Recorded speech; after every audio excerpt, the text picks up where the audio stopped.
સત વંદન। આજે હું તમને સ્વચ્છતા ભારત અભિયાન વિશે જણાવીશ। स्वच्छता को नहीं अपनाओगे, स्वच्छता को नहीं अपनाओगे तो बीमारियां ही पाओगे। फिर ये देश तो आपका अपना है, फिर ये देश तो आपका अपना है, इस नहीं तो किस भारत को स्वच्छ बनाओगे। આવું સપનું આપણા ગાંધી બાપુએ જોયું હતું। સ્વચ્છતા સ્વચ્છતા કોને ના ગમે। આપણું શરીર સ્વચ્છ હોય, આપણા કપડાં સ્વચ્છ હોય તો આપણે કેવા રૂડા લાગીએ।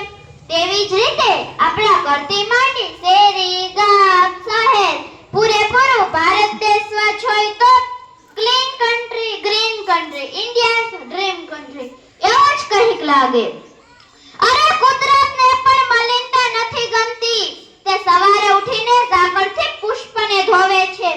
દરિયો પણ પોતાની અંદર જરા કચરો નથી રાખતો, તે દરિયા કાંઠે ફેંકી દે છે।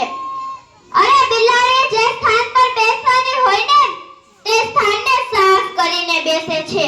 આ બધા જીવોમાંથી તો મનુષ્ય શ્રેષ્ઠ જીવ માનવામાં આવે છે। મનુષ્યના સ્વચ્છતા માટે તેના વિચારો પણ શ્રેષ્ઠ હોવા જોઈએ, કેમ કે સ્વચ્છતા ત્યાં શુદ્ધતા, શુદ્ધતા ત્યાં સુંદરતા, સુંદરતા ત્યાં પવિત્રતા, પવિત્રતા ત્યાં પ્રભુતા। પણ આજે તો પરિસ્થિતિ કંઈક જુદી જ જોવા મળે છે। લોકો પોતાના ઘર તો સ્વચ્છ રાખે છે, પણ પોતાના ઘરનો કચરો બીજાની ઘરની સામે કે રસ્તા પર ફેંકી દે છે।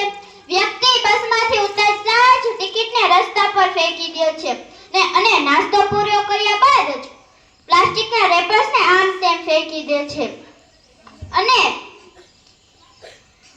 આ દુઃખ તો એ વાતનો છે સાહેબ, આજનો ભણેલો ગણેલો ઇન્સાન પણ રસ્તા પર કચરો ફેંકતા શરમ નથી અનુભવી શકતો અને પરિણામે ફેલાય છે ગંદકી। આ જ ગંદકીથી મેલેરિયા, ડેન્ગ્યુ જેવા વાયરસ પેદા થાય છે। પણ આપણો જ ભારતીય પ્લેનમાં બેસીને વિદેશ જાય છે, ત્યાં ઉતરતા જ ત્યાંના રૂલ્સ ફોલો કરે છે। તો શું ભારત પ્રત્યે તેની કોઈ જવાબદારી નથી? હું તો કહું છું કે સ્વચ્છતા જાળવવી ભારતના એક એક નાગરિકની ફરજ છે। હું તો ભારતના એક નાગરિક તરીકે તૈયાર છું આ ભારત દેશને સ્વચ્છ બનાવવા। શું તમે મારી સાથે છો?